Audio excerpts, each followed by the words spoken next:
Hello and welcome to Freedom Through Astrology, where we're giving you the keys. And it's freedomthroughastrology.com. I'm your astrologer, Donald Patak, and that's my contact information and standard YouTube copyright. No, this content may not be used to train AI models. Don't get me started on AI. I am so sick of that junk. All right, keys to the reading, because I do read astrology a little bit differently. Let's get on to something positive. First of all, I read constellation-based astrology, sometimes called true sidereal. What it is astrology by the visible sky. In ancient times, astrologers were also astronomers, so they looked to see what constellation the planet was in, and that's how they read it. Ptolemy created the tropical astrology, and it was put into effect when Aries was at 0 degrees on the horizon, which is in about the 220 common era ish, sometime in that decade, depending on who's doing the measurements. And that fixes the signs to seasons. And that gets out of alignment with the visible sky. Currently, it's about 25 degrees out of alignment. So if I'm reading things a little bit differently, that's part of the reason why. Secondly, I read 13 signs. In the ecliptic, an astrologer or an astronomer will recognize a missing sign between Scorpio and Sagittarius. It's the sign of a fucus, also known as the wounded healer. The symbols of a person holding a snake by the head and the tail. In ancient times, the snake symbolized knowledge, that's healing. So this person is learning how to heal so they could heal themselves and then heal others with similar wounds. Thirdly, I read the natural size of the constellations. Virgo is huge at almost 50 degrees in the sky versus Aries, Cancer, Libra, Scorpio, Fucus. Individually, they're less than 25 degrees apiece. Collectively, they're barely 120 degrees in the sky ish. So I use the natural size of the constellations. That's Mother Nature exercising her wisdom. Life's lessons take different times to learn. And I use astrological midpoints because, and this is something Athan Chimenti pointed out, he's one of my teachers. He was looking at the IAU boundaries and going in real close, and he discovered that between the border of Scorpio and a Fucus, some of the stars of Scorpio were being pushed into a Fucus, which quite honestly ain't right. So what he did was he looked at the ecliptic, last bright constellation of Scorpio, first bright constellation of a Fucus. What's the halfway point? And he drew a new boundary. And he did that with each of the constellations. So my timings are just a little bit different than everybody else's. I'm good with it. I interpret using evolutionary astrology. The forecast, these are lessons to learn. You have freedom of choice. There is the ideal lesson, but then some people decide, well, they're going to shoot for the shadow. So you have freedom of choice. There is the lesson. I'll interpret the lesson the best I can. You're free with how you decide to respond to it. These are the weekly editions. So everybody on the planet is facing these transits. So have a little compassion on your fellow Earth travelers. The dates and times are based on the Eastern US time zone, as I live outside of Buffalo, New York. So that's what I'm basing it on. I'm working within 1 degree of being exact. If I go wider than that, I get really lost in. I can get a little confused and overwhelmed. And if I'm confused and overwhelmed, you're lost. Been there, done that, not fun. And the software that I use to do my forecasts is Capricorn by Prometheus. So let's look at our overview. This is the week of June 30th through July 6th. The sun is still in Gemini. Hold on a second. There we go. Sun is still in Gemini, so it's still learning, curiosity, and communication. The moon is Leo to Scorpio, and it's actually not as busy as that sounds, as the moon is finishing up Leo on Monday, and then Tuesday through early Saturday, it's really in Virgo. Saturday to Sunday, it's in Libra, and then Sunday night, it switches into Scorpio. Your timings may vary a little bit depending on where you are. So the moon is actually very steady this week, much steadier than it sounds. We do have the first quarter moon in Virgo on July 2nd at 1338, which is 1:38 Eastern time.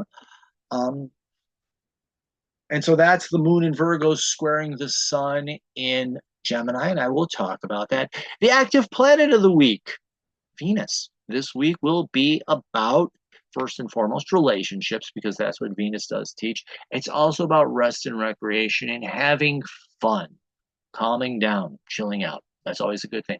Thirdly, Venus addresses creativity in the arts in its widest definition. So expect those types of influences. That's the inner planet. On the outer planets, Saturn and Neptune are really the big players, either aspecting or being aspected. But the outer planets, Uranus, Saturn, and Neptune are still in their conjunction, and Neptune and Pluto just began a sextile, or beginning one as I'm recording this. So really, the outer planets, these transits are going to be going on for a long time. A lot of the inner planets, Sun through Mars, they kind of go by quick. These outer planet transits tend to take a couple of months. Jupiter's the most generous, as it is the fastest of the slow planets, but still. I digress. Retrograde. We have Neptune and Pluto both retrograde. So this is a time of reflection on your spirituality, Neptune, and inner transformation and deep healing, Pluto. So let's take a look at our week. Let me pull myself down here a little bit. There we go. And as you can see, the beginning, voice is cracking again. The beginning of the week, outside of the lunar transits, and we have the quarter moon right here, the beginning of the week is very calm outside of those long transits of the outer planets. It's not till Thursday that things start picking up, and so you really have that two clusters. You have lunar in the beginning of the week, and then Venus acting, not acting up, but Venus doing her transits at the end of the week. And we also have Neptune moving station retrograde towards the end of the week. So beginning of the week is kind of calm-ish, and it's the end of the week where we do pick up in our activity. And like I said, almost everything in the new transits here, everything below this dotted line is new, all relating to Venus, all about relationship, recreation, rest, and creativity. So, whoops, no, I don't want to erase. I want this. There we go. Good. Close that. So that's our week. And like I said, the moon is fairly steady. And that station retrograde point right here on Thursday, Friday, and Saturday when Neptune goes retrograde. We'll feel that. So, hold on a second. From way back in early June, Saturn conjunct Neptune in Pisces. So Saturn is maturity. Neptune is your spirituality, not religion. Religion is the rules of man. Neptune is more about your own personal connection with the divine, and you're mature in this. And in Pisces, it's Neptune and Pisces, really learning just to be present. And if there's a message for Neptune and Pisces, don't just do something, be there. So this is a maturing of your spirituality. It's the simplest way of saying it. And as Neptune goes into retrograde, as you're maturing, reflect on that spirituality. How is your spirituality helping you to mature and grow? Adjust my cell phone notes here just a little bit. But yeah, that spiritual self-discipline, how is that helping you to grow? How is that helping you to mature? Growing in these practices can help you understand life from a higher and different perspective. You can understand things in a different way. Now, the shadow here, Saturn gets... Okay, my brain just went. I apologize. It's been one of those weeks. I'm just finishing up school. Saturn can get very much, excuse me, cynical. Oh, excuse me. Self-critical, failure, be a bit of a control freak. And Neptune, it can just get itself lost in trying to escape, denial anything, to get away from it. Excuse me. Lost in illusion, lost in delusion. Yeah, so that's drifting, lost. And so here you get yourself lost in this illusion that you can control things and manage things. And really, you're not. Slipping into fear, dark moods, pessimism, self-pity, etc. leads to a desire to try to escape. Falling in for this hype gets you lost in illusion and confusion and have you feeling isolated. On Saturday, we did have the moon entering Leo. The moon, your emotional self, wanting to express itself, be seen, and be appreciated. If that's a great lesson of Leo, it's to be seen and be appreciated, wanting that. So ideally, you're learning to express yourself appropriately, paying attention to the opportunities, and finding that being emotionally fulfilling. Now, the shadow here, the moon gets moody, and in Leo, it's the drama king or the drama queen. Over the top, or trying to hide away and not be seen at all. Um, but playing that crowd, whatever you're doing, whether it's the drama king, drama queen, or trying to hide away, it's exhausting and it's unfulfilling, and it leaves you really feeling empty. On Saturday, Mercury in Cancer opposite Pluto retrograding Capricorn. Mercury in Cancer, you're learning to take care of yourself, learning to nurture yourself. You know, I like to tell people, you know, you can't take care of other people until you take care of yourself. A perfect example, I know people work in the airline industry. You know, if the plane gets into some turbulence and those oxygen masks fall, they always say the same thing. Take the mask, put it on yourself first. And once you've taken care of yourself, then you can help others. So how is you learning to take care of yourself? Reflect on that. How is that helping you to do the work of transformation? Because that's the great lesson of Pluto. Pluto is about transformation, and Capricorn is doing the work of transformation. Okay, one of the little ankle biter kittens just jumped over here. So how is self-care? And this is in retrograde, it's reflecting on that. So take the time to reflect on that. How is, you know, reflect on your self-care and how is that helping you to change and do the work of change. The shadow in Mercury in Cancer can be very whiny, very, very much a whiner. Or being mentally defensive. You know, I like that word phrase better, right? Because it can that can happen in so many different ways. Being mentally defensive, that can cause you to, and in Pluto in Capricorn gets lost in darkness and despair. I think that's probably the best way to summarize Pluto in Capricorn: darkness and despair, nihilism, extreme cynicism. So that mentally, how is that mental defensiveness dragging you down into despair and leading you into hopelessness? And how is that draining you and having you feeling empty and broken? Be careful of that. Sunday, we get this wonderful, the two outer planets of the solar system, unless that new planet that they just discovered winds up being in our solar system, but I'm not sure. It's like an 11,000 year orbit. I'm not sure how that would fit in. I digress. Neptune in Pisces is sextiling Pluto retrograde in Capricorn. And during this transit, Neptune is going to slip in. So I'm going into retrograde. So this is going to become a great time of reflection. But Neptune in Pisces, learning to be present and spiritual awareness.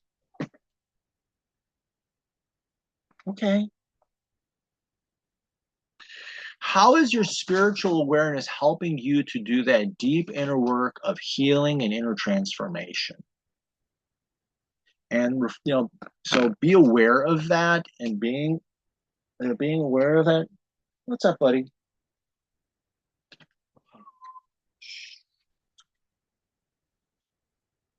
Okay. So how is your spirituality helping you to do that inner healing and inner transformation? And as Neptune moves into retrograde, reflect on your spirituality and your spiritual practices. Are they helping you to heal, transform, and become a higher and better version of yourself? And is your spirituality helping you to do the work? And this is going to go on for a very long time. June through early October is the current projection. One of my kittens is just needing a little TLC. All the rain and all that stuff that's been going through has really freaked them out. So yeah. So how is your spirituality helping you to do that? And take the time to reflect. In the beginning, it's going to be more active, but then with active work, but then reflection is still active. But having that awareness, I think, is important. Monday, take a breath. Remember to exhale. Repeat. I will probably have a deeper exploration of that previous transit on my website posted on Monday evening. Tuesday, we have the moon entering Virgo. Emotionally, you're ready for a self-improvement plan, I think is the best way to describe that.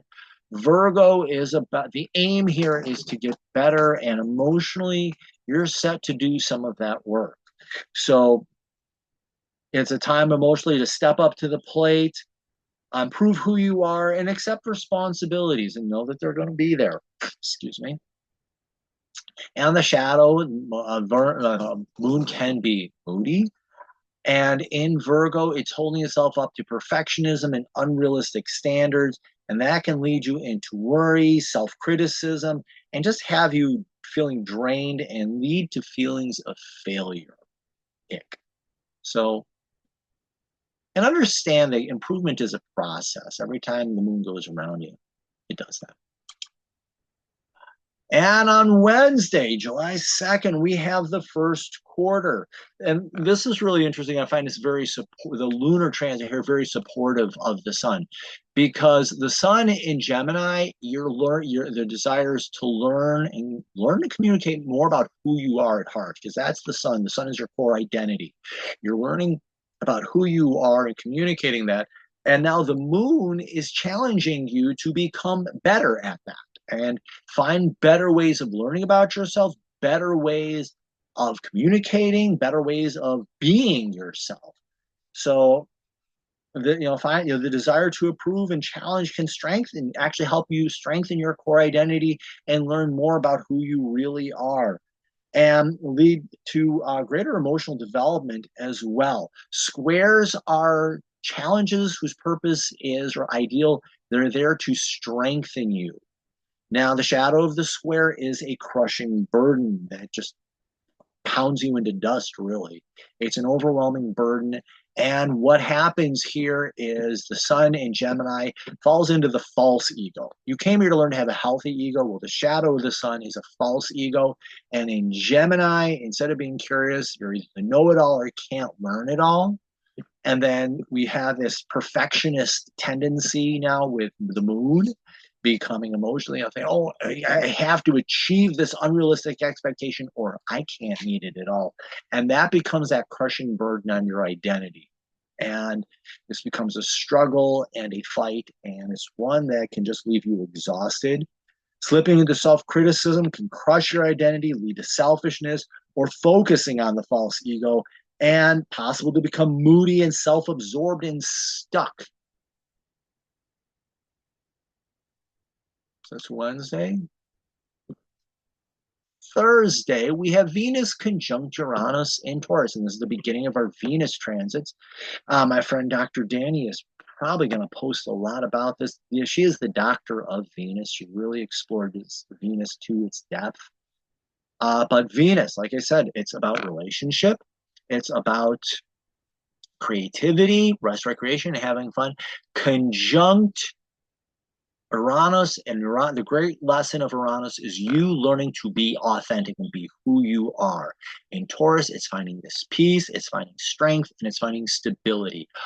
Are you learning to be who you really are in your friendships and in your relationships? Are you learning your authentic artistic style? Are you learning how you have fun best or how you rest the best and what have you?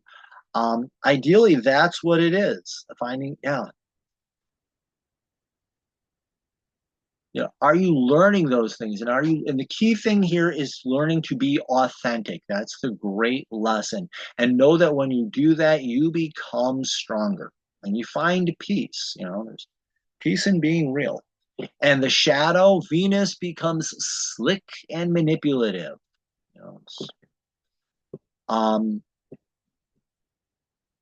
Hold on a second. I thought I was going to sneeze there. Must be the pollen outside. Did a lot of laundry today. Um, so Venus can be slick and manipulative, vain and lazy, shallow relationships, and in Uranus, when it's conjunct Uranus, the great failure is instead of being authentic, you're fake.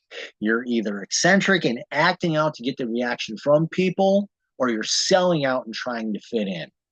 And this is fake relationships, fake creativity, faking having fun or whatever, going with doing whatever, trying to be a people pleaser, and it just doesn't work no matter what the crowd is. And in Taurus, that doesn't bring you peace. That's like lazy way out. It can also be completely be lazy. It can also be the bull in the china shop. You all know what that looks like. Thursday, Neptune in Pisces moves station retrograde. And I talked about this a little bit before, just going to rehash it. Neptune is about spirituality and being present. It's a sense of unity with the divine, direct contact with spirit, and it's just being. The great lesson of Neptune in Pisces. Pisces is about transcendence and being and seeing things from a higher perspective. Don't just do something, be there, sit there. Learn the lessons of the yogis. Just learn to be in the present moment, not the past, not the future. And this is being present in your spirituality. And in retrograde, it's reflecting on that. So are you learning to be present? Are you learning what your spirituality is? And like I say, this is not about religion and the rules of man. This is about your own personal contact with the divine. How do you do it? Are you practicing it? Now, the shadow here is Neptune, and Neptune rules Pisces. So this is going to be very similar. Both of them fall into lessons of escapism, giving of no boundaries, giving away too much, or escape. I talk about escapism, or getting lost in illusion and confusion. It's just drifting along aimlessly. It's like a ship without a rudder. You just go wherever you get blown and thrown by the waves. You're living in an illusion and trying to escape emptiness that's around you, or it's being deceived by all the hype that's in the world. There we go. Friday, take a breath. Remember to exhale. Repeat. Okay, this is your kitten commercial. This, I haven't named this one yet. She is a long-haired black kitten. I already have a midnight, and I already have a mini tuxedo, but she's like a long hair, so let me sit back on my lap. There's your kitten commercial. All right. And for all of the people in the United States, happy 4th of July. Saturday, Venus is sextiling Saturn. Venus, we talk about relationships, creativity, etc., is sextiling, which is an excitement or an interest. This is the beginning. So this is feeling the energy of what? Maturing and being present. So, and this is maturing in your relationships and how you're stuttering for a second. Hold on. Maturing in your relationships and learning how, when you're natural and who you really are, how is that helping you to become a better version of yourself? Finding excitement in your relationships help you take them to deeper levels and build on respect and your integrity, build your respect and integrity. The same would apply to your creative sense or having fun. Yeah. And the shadow here being slick, manipulative, or lazy. And Saturn is just, like I said, is that self-created failure, despair, and pity, crippling pessimism, really, and it's really a deep-seated fear, not as deep as Pluto, but still it's a deep-seated fear. And in Pisces, you're just trying to escape, or you're living in a fantasy. So reflect on how hype or slipping into illusion can, or trying to be lazy, to trying to manipulate others, Can also be manipulated and giving up too much. That didn't make any sense. I apologize. Reflect on how hype or slipping into illusion create opportunities to be lazy or manipulate others or be manipulated by others. Giving away too much for nothing in return. What else did I had something else written. I don't have that other notebook with me. That may have applied to me personally, though. I think that was a personal message. So there's that. And it's also, hey, if it's sextiling Saturn, it's going to be sextiling Neptune. So reflect on how your spirituality is helping you in your relationships. How is learning to be present and in the moment helping you to relate to other people and getting you more interested in them? Or how is that spiritual inspiration helping you in your creativity or your fun? And how can being at peace help you recover? You know, being in that moment instead of being pulled in 90 different directions, worrying about the future or worrying about the future or rehashing the past. How can living in the here and now, be healing as well? The shadow here is what we talked about, Venus with the slick and manipulative, etc., lazy, falling into those fantasies that you are able to control others or that what the art that you're creating is something better than what it really is. I'll be honest, stick figures, well, stick man is pretty cool. But reflect on how hype or slipping into illusion creates opportunities to be lazy and manipulative or opening up to being manipulated. And with it, spirituality, you'd be giving your power away to a so-called guru who can't do anything for you and just is going to take advantage of you. So do be careful of that. Finally, the moon enters Libra on Saturday. And the moon in Libra, like I said, the moon is your emotional self. And in Libra, it's just think of Libra being the scales, up and down. Things are going to be a little ambiguous and things may be a little paradoxical. That's okay. Let them be. Just know that things rise, will fall, and everything will even out at the end. So be open to paradox. Let things be a little ambiguous. They don't have to always make sense. Just be okay with it. Libra is an air sign. Which way's the wind blowing? Go with it. Just let things be. The shadow here is falling into moody, slipping into indecision, and getting yourself pulled completely out of balance, which can create nothing but a big mess. And on Sunday, Venus in Taurus trining Pluto.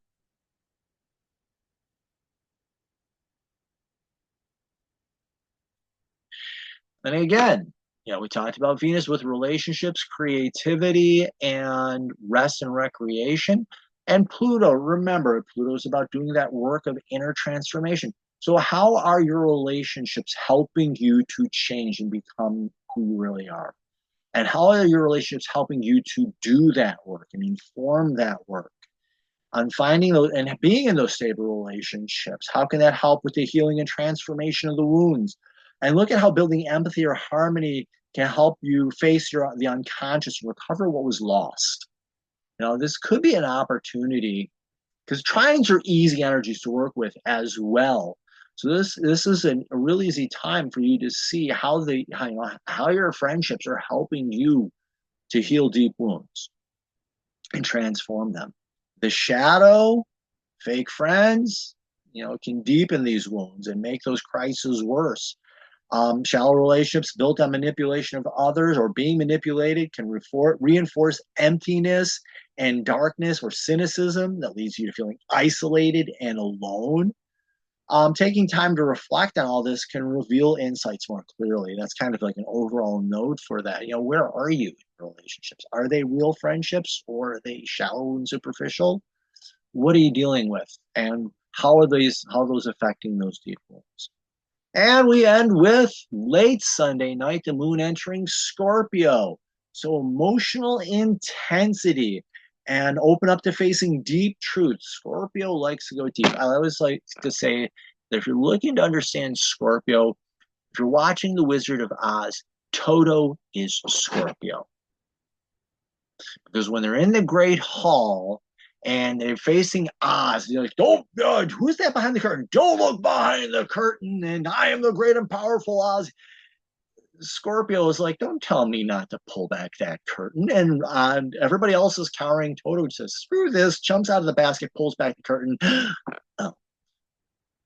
You know, open up to those deep truths about yourself and about your feelings. Feelings may get a little intense. That's okay. The moon is about learning how to deal with your emotions, and it's about emotional healing as well. So facing those deep truths about yourself can be emotionally healing. The shadow, being moody and falling into a deep, rotten mood can create complications that can get out of control and create a bigger mess than you want to deal with. So that's our week. If you like this, hey, follow me. I'm on Instagram, Facebook, Instagram, and I'm on YouTube. Subscribe to my channel. I do these videos once a week. Sometimes I do multiple videos. Like if there's an eclipse, I usually try to do an eclipse video. We do have one coming up soon. You got to check that. These groups, these organizations here are making billions of dollars off your data. There's another one out there. It's called Digital Soul Space, run by Mighty Networks, and they're very concerned about your data privacy because it's yours and you own it, and they want you, like this kid, and they wants to be around me. They want you to control your data. So it's a troll-free zone, and I do astrology on there. There are other astrologers. If you're into tarot or oracle decks, that's on there. If you like crystals, there's people talk about that. If you're interested in any of the different spiritual traditions, it's all on there. And I like the way that there was a discussion on this, is that we're not experts on that site. Everybody has something to share, and we all share freely because everybody knows something. We're all like holding a piece of the puzzle. And when everybody puts in their puzzle piece, we all see the bigger picture. So that's kind of what that site is. Like I say, you control your data, and it's just really cool. Site reminder, let me escape here. I go here. And if you do go to freedomthroughastrology.com, you'll get a pop-up. If you type in your email address or you click on subscribe, it'll take you to the page.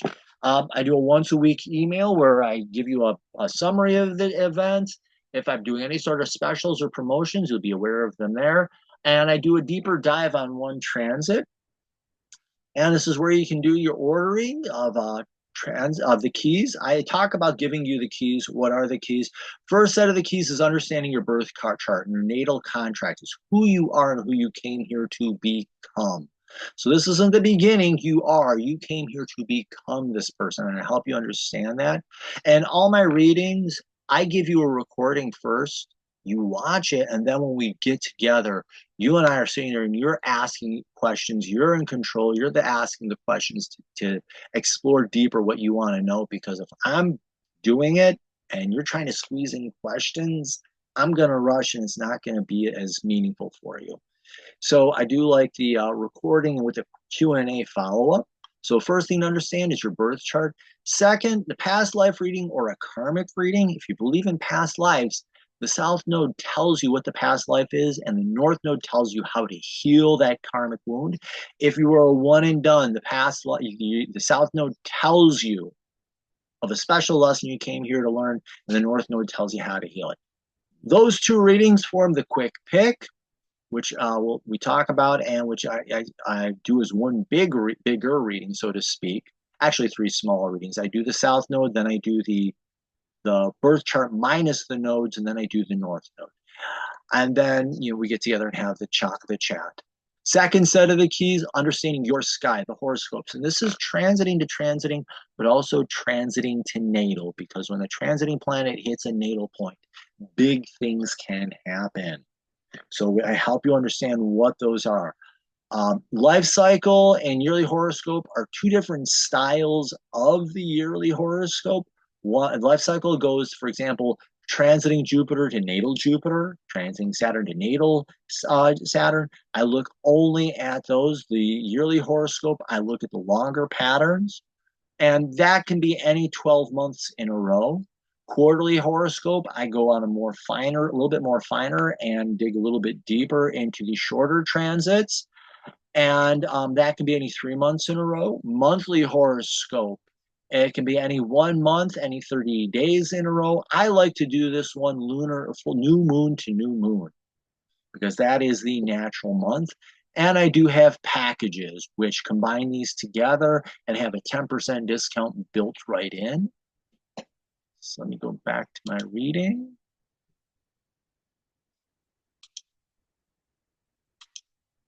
So I'm there. You can order the oh nuts. I know what I forgot. So there's all that. Got something up top. Services is also where you can order those readings. Scheduling is where you can schedule. I do just straight consults where you do 30, 60, 40, 30, 30, 45, 60, 90. I think I saw the 45 in there, 30, 60, 90 minutes where you have questions and you ask me what they are and I focus on exactly on your questions. That's also where you schedule your first meeting with the packages. If you click on blog, that's where I go and I do my daily deep dive and do deeper explorations of transits, events, or if I happen to be able to get to any events. Yeah, there's that. That's what I forgot. There we go. From current slide. So there's that. I'm also on Mural, Meet in Real Life. That's my handle. So if you want to do immediate questions, thank you. Thank you for watching this. Like, follow, share. Do sign up for the newsletter. Hey, order a reading. Let's get working together. And remember, in the visible sky, your life changes. Thank you very much. Have the best possible week.